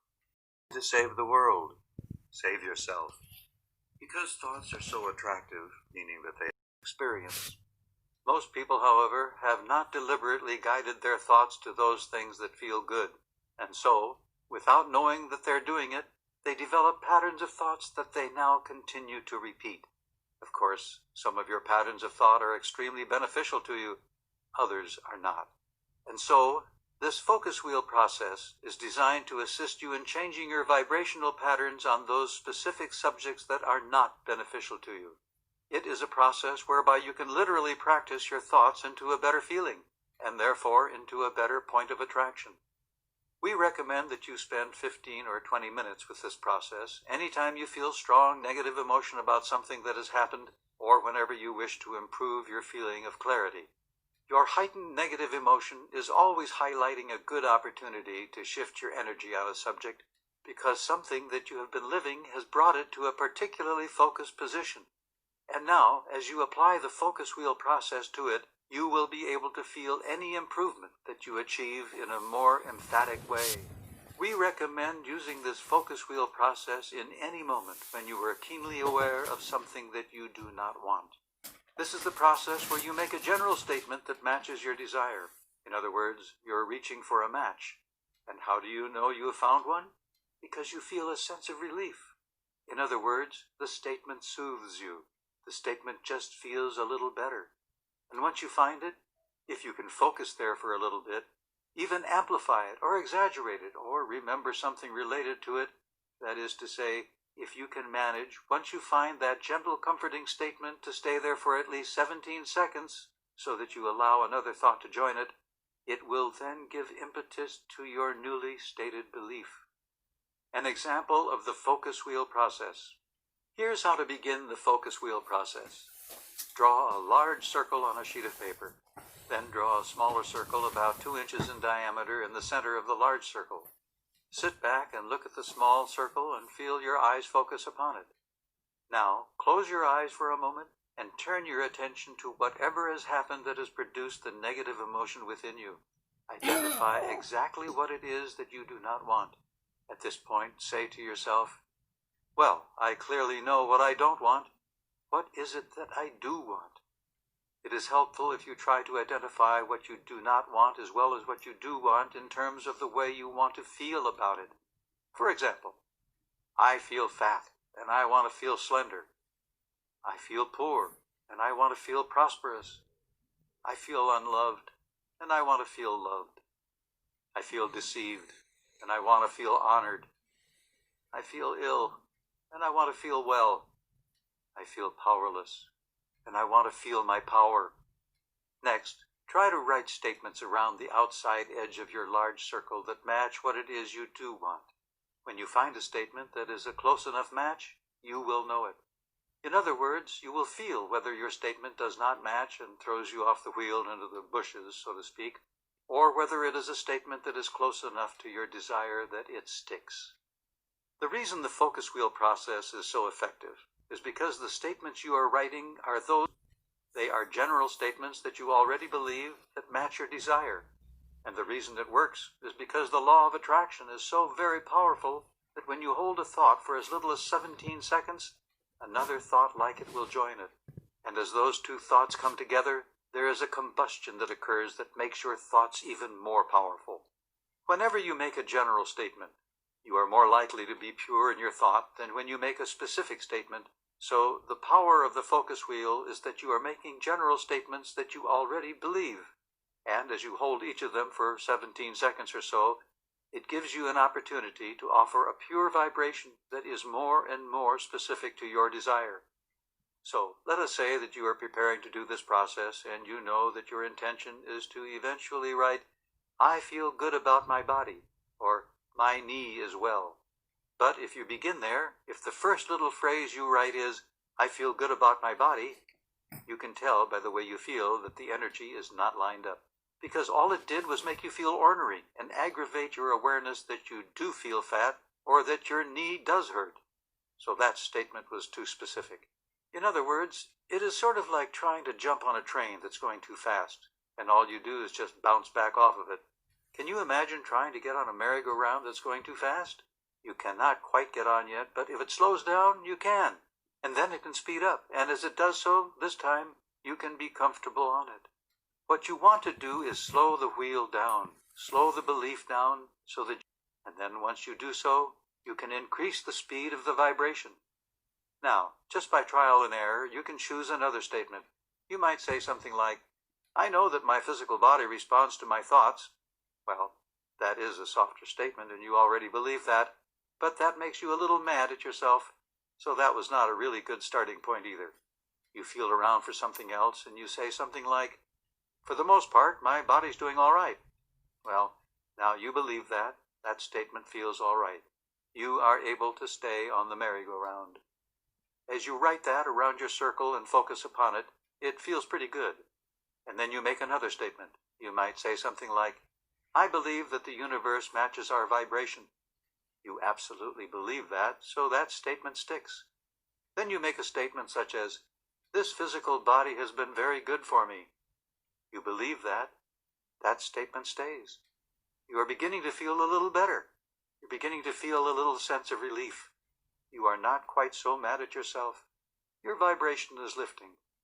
And so, let us continue to add power to this process of the focus wheel. As you find thoughts that feel good, continue writing them around the perimeter of your large circle. Start at what 12 o'clock would be if you were looking at a clock, and then continue around to 1 o'clock, 2 o'clock, and so on, until you have 12 statements that feel good to you. Since your thoughts are sometimes already spinning with such momentum that even though you want to change them, you cannot find a place to jump in, this focus wheel game is about finding a thought that is close enough to where you are right now so that you do not end up thrown off into the bushes, but where you can gradually begin moving toward the way you want to feel. It is a wonderful vibrational bridging tool. For example, let us say that you feel fat. Something has happened in your experience to bring that to the forefront of your mind, and you are, in this moment, feeling strong negative emotion about it. Take your paper, draw a circle in the center of the page, and within the circle you could write the words, I want to feel slender. Now, focus upon the subject at hand and try to find thoughts that match how you want to feel, thoughts that feel good to you while you ponder them. Try to find a thought that does not throw you off into the bushes. I can be slender again. This thought is too far from what you really believe, and while you want to believe it, you do not. And you can feel that you do not. And so, because this thought does not feel good to you, this is an off-in-the-bushes statement. My sisters are slender and beautiful. This thought does not feel good either. It points out their success and makes you feel your own lack of success even more. This thought throws you off into the bushes. I'll find something that'll work for me. While this thought feels a little bit better than the previous ones, it still does not feel good. You have tried many things, but you believe that you have found nothing that works for you, so this thought just points out your past failures. This thought throws you off into the bushes. I know that there are others who have been where I am now, who have found a way that works for them. With this thought, you may feel a sensation of relief. You do feel a little bit better. You are not looking for the end-all solution here. You are only looking for a thought that feels good enough that it sticks. And this thought does not throw you off into the bushes. So, write it on your page at the 12 o'clock position, and now reach for more good-feeling thoughts. I don't have to do all of this today. That is another one that sticks. Write it at the 1 o'clock position. I'll find a diet that works. Off in the bushes. I don't feel good in my clothes. Off into the bushes. It will be fun to buy some new clothes. 2 o'clock. That one sticks. My body will feel more refreshed. 3 o'clock. Sticks. I will feel more vital. 4 o'clock. Sticks. New ideas will come to me. 5 o'clock. Oh, you're rolling now. I already know some things that will help. 6 o'clock. Yes, feeling better. I like taking control of my own experience. 7 o'clock. Sticks. I'm looking forward to making this change. 8 o'clock. Sticks. I like feeling good. That one sticks. Write it on the 9 o'clock position. Now jump into the bushes, and you'll have every good thing and good companion. You're off into the bushes. And so the goal is to find something that matches your desire that feels better. So you could write something like, I like to be on top of my life. It feels good to meet my commitments. I like it when I do things in a timely fashion. I love the feeling of order and organization in my experience. Now that might have been too strong a statement. You will know. You can tell by the way it feels whether it stays or whether it does not. So through trial and error, you just keep trying. So then you say something like, I imagine there are a whole lot of people who have felt like I'm feeling who now have this thing handled. That got you on the wheel. While the IRS taxing system isn't perfect, it's a mechanism through which our government runs. Now, did you end up in the bushes on that? Or did you get on the wheel with it? Every year I'm getting better at this. I'm managing things more comfortably. I'll find ways to make it more comfortable. My taxes are a good incentive to help me sort of get organized and figure things out. The better it feels, the better it gets. Now, here's the thing we want you to hear. We have not solved the thing. In other words, nothing has really changed. You still have your taxes to do, but the thing we most want you to hear is that you are standing in a different place right now than you were before. In other words, clarity will come to you more easily than before. Memory will come to you more easily than before. An idea of where you left something will come to you more easily than before. In other words, all those scattered pieces of your life that are in piles and boxes and folders and bottoms of purses, all those pieces of information that are scattered here and there are coming together in your mind. In other words, your inner mind will begin to feed you in a consistent way, in a way that did not have to take a little time to align your energy with your desire. Whether it is a castle or a button, if you are using it as your object of attention, it is summoning the life force, and it is the feel of the life force that life is about. The reason that you are summoning it is inconsequential. In other words, it is every bit as possible to feel as much joy in the preparation of your taxes as in the planning of an ocean cruise. Now, you might not believe that, but that is because you have not allowed the energy to flow through you toward the object of attention without resistance. You summon the energy because you want to do what you have to do, but then you divert the energy because you have all these habits or practice statements that you do not let it flow. When you have energy flowing through you and you do not let it flow, it beats up on you pretty good. And now, because the focus wheel process causes you to focus for a longer than usual period of time on 9, pessimism, and 17, anger. If you're not sure what your current emotional set point is, turn back to chapter 22 and scan the 22 categories on the emotional guidance scale. Because you are generally giving much more to the aspects of your life than you are living right now, whatever you are living is carrying more vibrational weight, so to speak, than what you are desiring or imagining. In other words, if you have a desire to be slender, even though you are considerably overweight at the moment, the aspects of your now experience are probably outweighing the vibrations of your visualizations. Often people will say, "I'm not happy over here. I wish I could be over there." But when asked what it is about over there that they desire, usually they just explain to you what is wrong with being over here. Even though they use words such as, "I want to be over there," or "I want what is over there," their vibration is much more about over here, where they now stand, than about where they want to be. As in our earlier gas gauge example of how unhelpful it would be for you to put a happy face sticker on your dashboard to cover the empty tank indicator, in like manner there is no value in using happy sounding words if you do not feel happy. The law of attraction is not responding to your words, but instead is responding to the vibrations that are radiating from you. It is quite possible for you to use all the right sounding words at the same time that you are in a state of powerful resistance to your well-being, for the words you use are not important. How you feel is what matters. The finding the feeling place process is most helpful in making sure that you are radiating a vibration that will serve you, for this is a process that will help you realize what you are actually attracting. It is one of using your imagination to pretend that your desire has already come about and that you are now living the details of that desire. As you focus upon what it feels like to be living your desire, you cannot, at the same time, be feeling the absence of your desire. So, with patience, you can tip the scale, so to speak, so that even though your desire has not yet actually manifested, you are offering a vibration as if it has, and then it must. Again, the universe does not know if you are offering your vibration because you're living what you're living, or because you are imagining that you are living it. In either case, it answers the vibration, and the manifestation must follow. For example, let us say that you go to your mailbox and you find the second notice of another unpaid bill, and as you open the envelope, you feel very uncomfortable because right now you do not know how you are going to pay it. This bill is already overdue, and there are several other overdue bills, so you feel overwhelmed and discouraged. "I want more money," you say. "I want a lot more money," you say with even more emphasis. But you are offering empty, hollow words that have no impact on your point of attraction whatsoever because your words are not your point of attraction. Your point of attraction is your practiced vibrational offering, and the way you feel is the real indicator of what your point of attraction is. Right now, you are pulsing with emotions that clearly match your state of not having enough money.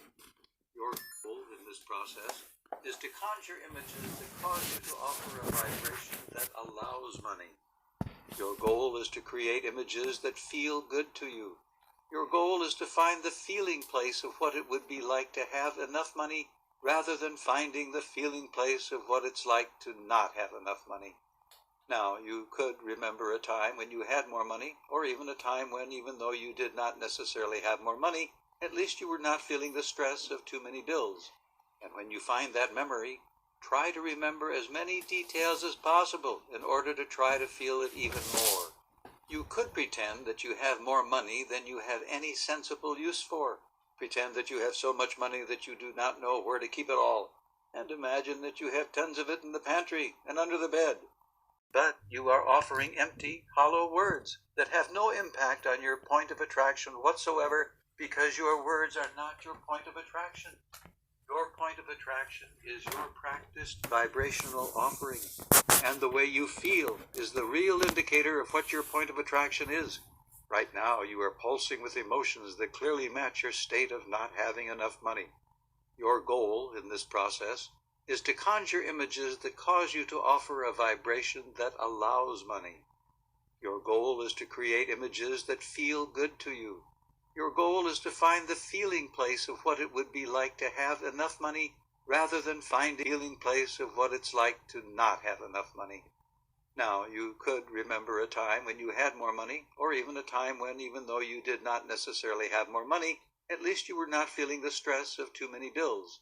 And when you find that memory, try to remember as many details as possible in order to try to feel it even more. You could pretend that you have more money than you have any sensible use for. Pretend that you have so much money that you do not know where to keep it all. And imagine that you have tons of it in the pantry and under the bed. See yourself going to the bank with buckets of change that you are converting to dollar bills. Oh yeah, I remember when I had 10 grand in cash under my bed. Oh yeah. $20 bills and having them converted to $100 bills just for the sake of more efficient storage.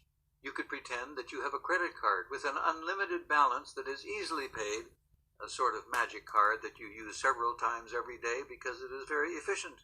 And then, once a month, you casually write a check that pays for all the charges you've incurred. Pretend that the ratio of your money in the bank to this month's credit card balance is so great that paying the bill is inconsequential to your experience.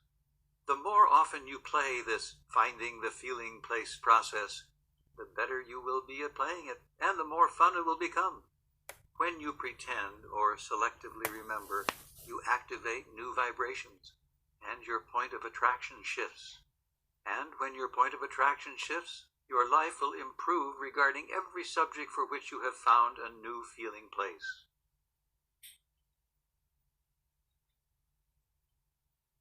Process number 19. Releasing resistance to become free of debt. When to use this process? When you want to experience the relief of being debt-free. When you want to create a larger spread between what you earn and what you spend. When you want to feel better about money. When you want to increase the flow of money through your experience. Current emotional set point range. This process to become free of debt will be of the utmost value to you when your emotional set point is ranging somewhere between 10, frustration, irritation, impatience, and 22, fear, grief, depression, despair, powerlessness. If you're not sure what your current emotional set point is, turn back to chapter 23 and scan the 22 categories on the emotional guidance scale. To begin the process of releasing resistance to become frustration, irritation, impatience, and 22, fear, grief, depression, despair, powerlessness. If you're not sure what your current emotional set point is, turn back to chapter 23 and scan the 22 categories on the emotional guidance scale. To begin the process of releasing resistance to become free of debt, obtain a columnar writing pad with as many columns as you have monthly expenditures. Now, beginning in the far left column, write a heading that describes your largest monthly outgo. For example, if the largest check that you write each month is your house payment, then you would write as a header, house payment. And next, on the line beneath the header, write the dollar amount of that house payment. Now, circle this amount, which represents the amount that you are obligated to pay each month, and then on the third line, enter the total outstanding debt for this house payment category.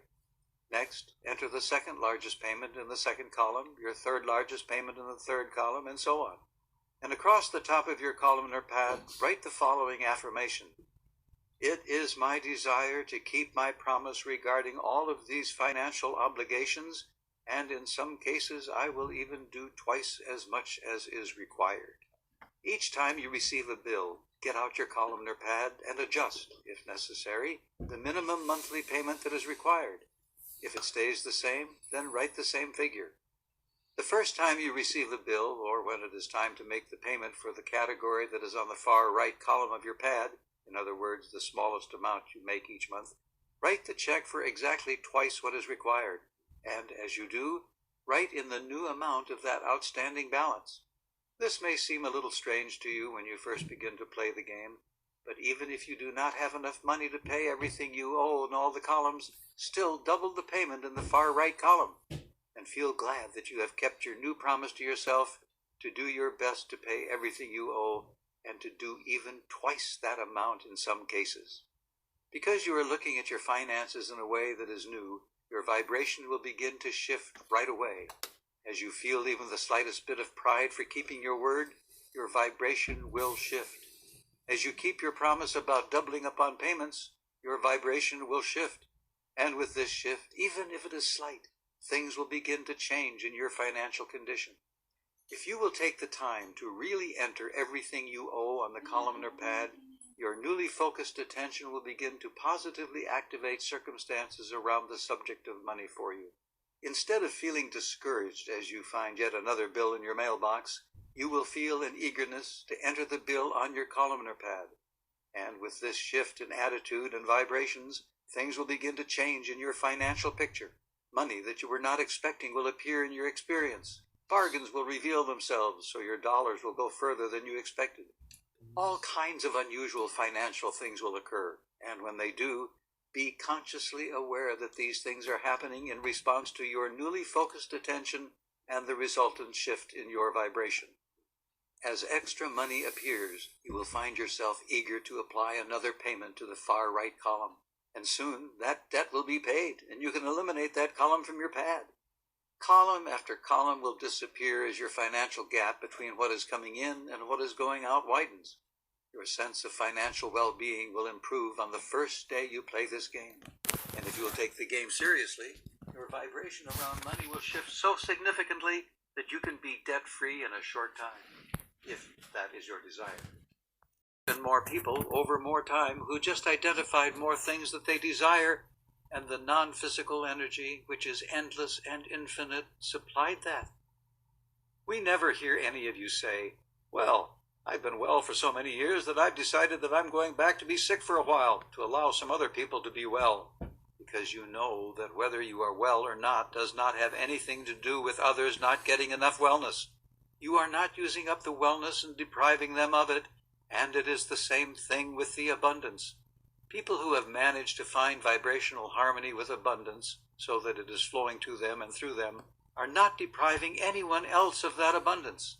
You cannot get poor enough to help the impoverished people thrive. It is only in your thriving that you have anything to offer anyone.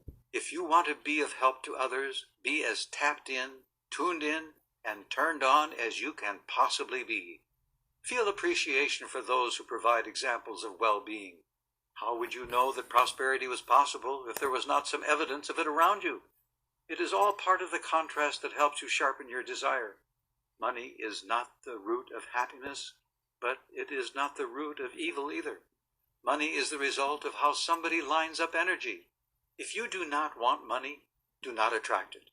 But we say to you that your criticism of others who have money holds you in a place where things you do want, such as wellness, clarity, well-being, cannot come to you either. If the subject of money makes you uncomfortable when you think about it, it means that there is a strong desire related to it, which means that it really, really, really matters. So finding a way to think about it and feel good is your work. But it is equally effective to think about anything and feel good and let it in. You do not have to think about money in order to let in money. You just cannot think about lack of money and let in money. Success is about the joy you feel. We love seeing you applauding someone else's success, because when you are genuinely thrilled by it, that means you are on the right track of your own. Many think that success means getting everything they want, and we say that is what dead is, and there is no such thing as that kind of dead. Success is not about getting it done. It is about still dreaming and feeling positive in the unfolding. The standard of success in life is not the money or the stuff. The standard of success is absolutely the amount of joy you feel. You can say things such as, "When I look at successful people," and by that I mean rich people, yes, I mean happy people. Sometimes they are rich and happy. When I'm talking about the successful ones, what I really mean is the really happy people. People who are really happy, who are eager to get on with each day. Almost all of them, without exception, had a pretty rough beginning, which turned them into powerful rebels, initially. Then they found a way to relax into their natural birthright of well-being. Success is about a happy life, and a happy life is just a string of happy moments. But most people do not allow the happy moments because they are so busy trying to get a happy life. Instead of earning abundance, allow your abundance. Your action has nothing to do with your abundance. Your abundance is a response to your vibration. Of course, your belief is part of your vibration, so if you believe that action is part of what brings you abundance, then you have to unravel that. We would like you to release the word earn from your vocabulary and your understanding altogether, and we would like you to replace it with the word allow. You want to allow your well-being. It is not something you need to earn. All you have to do is... I imagine that you have a system to allow yourself some money, and you imagine that I have other systems that allows me money. Want or need are at your fingertips. All you have to do is identify what you want to do with it and then practice the feeling place of what it will be like when that happens. There is nothing you cannot be, do, or have. You are blessed beings, and you have come forth into this physical environment to create. There is nothing holding you back other than your own contradictory thoughts. And your emotion tells you whenever you have such thoughts, life is supposed to be fun. It's supposed to feel good. You are powerful creators, and you are right on schedule. Savor more, fix less, laugh more, cry less, anticipate positively more, anticipate negatively less. Nothing is more important than that you feel good. Just practice that and watch what happens.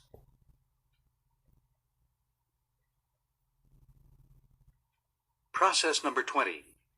Almost all of them, without exception, had a pretty rough beginning, which turned them into powerful rebels initially. Then they found a way to relax into their natural birthright of well-being.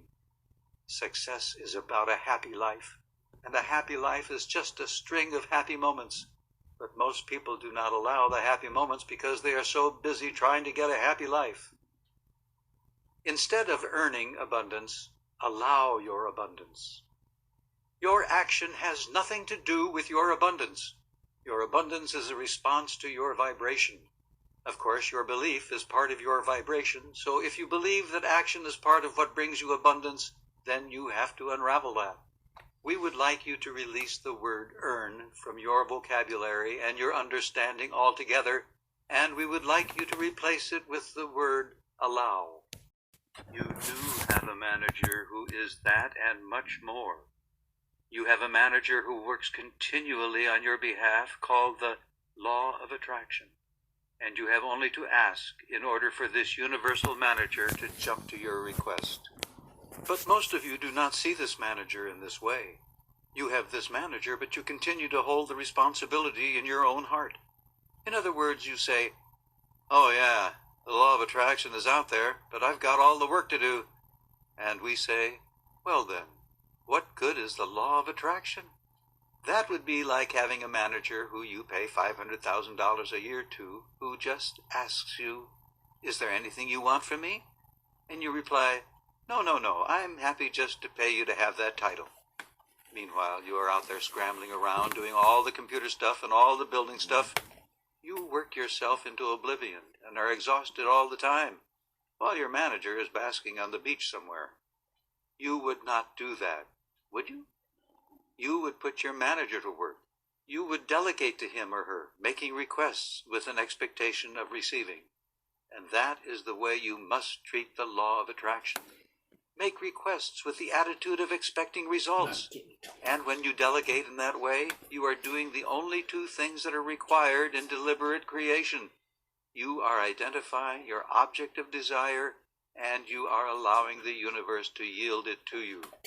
So, setting goals is like delegating to the universal manager. And achieving the vibration of allowing is like standing back and trusting your manager to set things into place. Trusting that when something is required of you, your manager will bring your attention to it.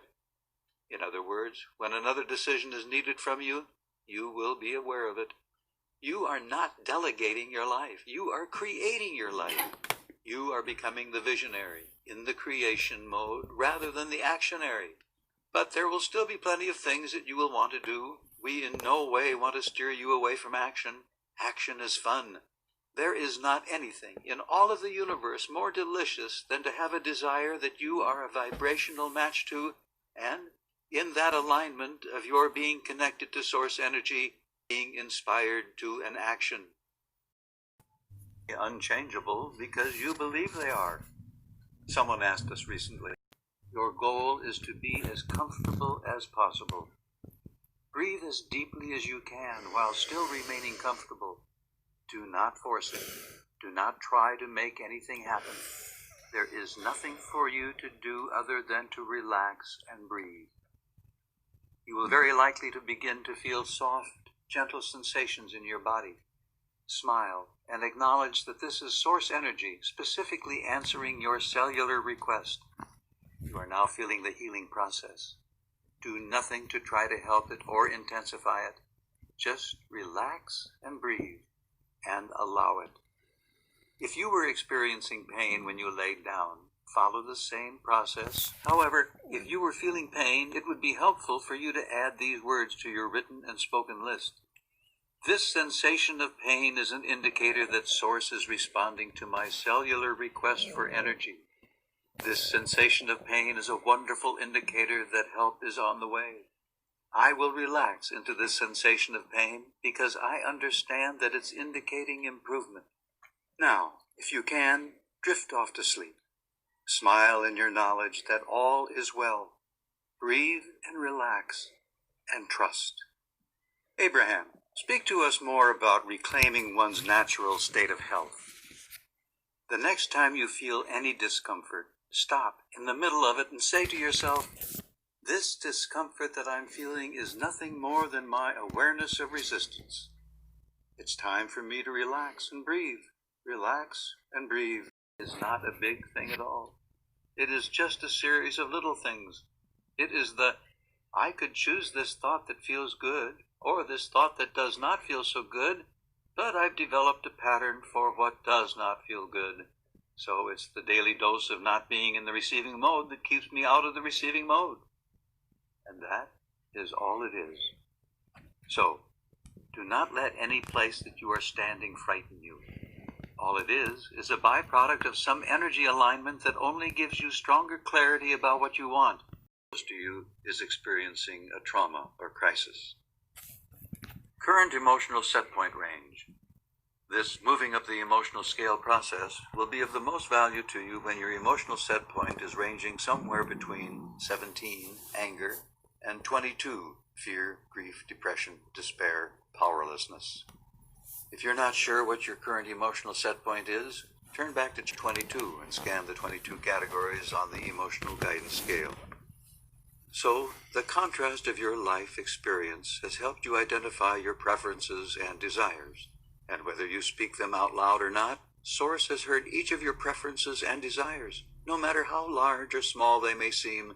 And whether you speak them out loud or not, Source has heard each of your preferences and desires, no matter how large or small they may seem, and has answered them.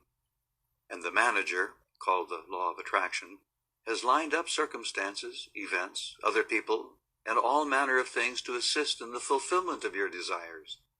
In other words, you have asked, and it is given. But now you must let it in.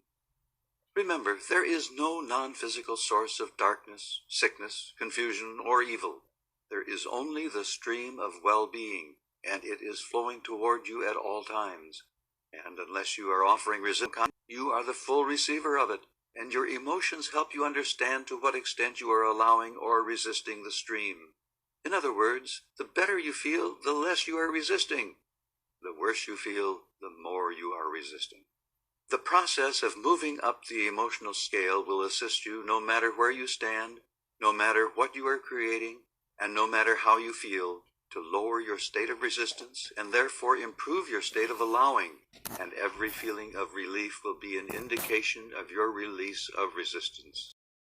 Beginning with those that hold the least resistance, all the way down to those that hold the greatest resistance. Whenever emotions have very similar vibrations, we've indicated them on the same line. These emotions range from the extremes of strongly allowing your source energy to strongly disallowing of your source energy, and they are indicated by the words of empowerment or joy on the one end of the scale, all the way down to depression or powerlessness on the other end. The words or titles that have been given to these emotions are not absolutely accurate because different people feel different about emotions even when they are using similar words. However, the universe is not responding to your words. It is responding to your vibrational offering that is accurately and always accompanied by your emotions. So, finding the perfect word to describe the way you feel is not essential to this process, but feeling the emotion is important, and finding ways to improve the feeling is even more important. In other words, this game is strictly about discovering thoughts that give you feelings of relief. A scale of your emotions would look something like this. 1. Joy, knowledge, empowerment, freedom, love, appreciation. For more information, please find such books by Kevin Trudeo on the law of attraction and by Claude Bristol and Richard Allen on Amazon. Your thoughts will give you the best reading of the way you are feeling. As you make statements with the deliberate intention of inducing an emotion that gives you a slight feeling of relief, you will begin to release resistance, and you will be able to move up the vibrational scale to a place of feeling much better.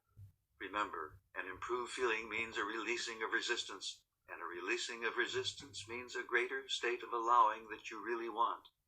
So, using the emotional scale and beginning with where you are, look at the emotion that is just about where you believe you are, and try to fashion some words that lead you more into a slightly less resistant emotional state of being. For example, a woman found herself in a state of tremendous resistance and pain because of the death of her father. Even though he had been seriously ill and his death was expected, when it happened, she found herself in the deepest depression. She felt powerless and grief-stricken in response to her focus upon the uncontrollable death of her father. During the days before her father's death, this woman had barely left his side, but he slipped into unconsciousness during one of the rare times when she was not with him, and he did not awaken again before he died. As she thought about not being there to have just one last conversation, tremendous thoughts of guilt washed through her, and while she did not consciously recognize the slight improvement in the way the guilt felt, it was a very important vibrational transition for her. And then her thoughts turned to a powerful anger.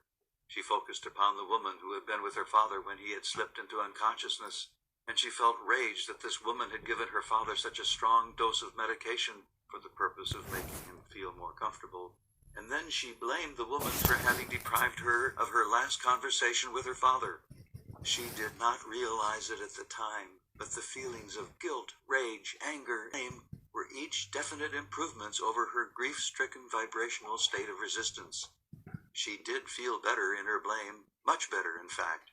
At least she could breathe, and she was now able to sleep.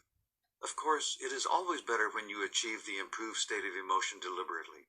But even in this case, when the improved emotions were discovered naturally and unconsciously, each improvement now gives you access to something even more improved. Once you find the relief that anger and blame can offer from those suffocating emotions of powerlessness and grief, you can move even more quickly up the vibrational scale. And while it may even take a day or two to move up even one vibrational level, from 22 grief to 21 guilt to 18 revenge to 17 anger to 15 blame, you can reclaim your connection to your source and your feeling of empowerment in a much shorter time than almost anyone realizes. Here's an example of conscious statements that this woman could have offered to improve the way she felt.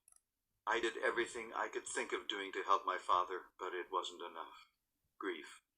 I miss him so much, I can't stand him being gone. Grief. How will I be able to soothe my mother? Despair. Every morning when I awaken, the first awareness that I have is that Daddy is gone. Grief. I shouldn't have gone home to shower. Guilt. I should have stayed right there so I could have told him goodbye. Guilt. I should have realized how close he was to going. Guilt. I was there day and night, and I still didn't get to say goodbye. Rage. The woman who was with him knew very well what was happening. Rage. I should have stayed right there so I could have told him goodbye. Guilt. I should have realized how close he was to going. Guilt. I was there day and night, and I still didn't get to say goodbye. Rage. The woman who was with him knew very well what was happening. Rage. How would she like it if the shoe was on the other foot and I put her father in a coma? Revenge. She has seen many people die, and she should have warned me that this was close. Anger. I think she knew and didn't want me to be there. Anger. She gave him more medication than he needed just to make it easier for her. Blame. I wish I could have said goodbye. Disappointment. There are too many details to attend to, and I don't really feel like doing anything. Overwhelmment. I have been neglecting so many things in my life. I need to regroup and get organized. Overwhelmment. The healthcare professionals are insensitive to the families of sick and dying people. Frustration. They're more concerned about picking up the oxygen tanks than about how I feel. Irritation. It will be good to spend more time with my own family. Hopefulness. I will feel good to get back to the swing of things at work. Positive expectation. I know that in time I'll get to feeling better. Positive expectation. I don't know if I'll ever feel the way I felt before, but I know I will feel better in time. Positive expectation. There are so many things to do, and so many things that I want to do. Positive expectation. I'm so looking forward to smiling and meaning it, and laughing and really feeling it. Positive expectation. I appreciate my husband so much. He's been helpful in so many ways. Appreciation. I do appreciate all those people who have cared for my father. I'm so looking forward to smiling and meaning it, and laughing and really feeling it. Positive expectation. I appreciate my husband so much. He's been helpful in so many ways. Appreciation. I do appreciate all those people who have cared for my father and mother. Appreciation. I appreciate my sisters. We all love our parents, and we love each other. Appreciation. Love. All things considered, we have lived and are living really wonderful lives. Appreciation. Love. Thank you, and listen again. Please keep on listening again and again, and it'll get into your habits. It'll get into you deeply, and it'll help you.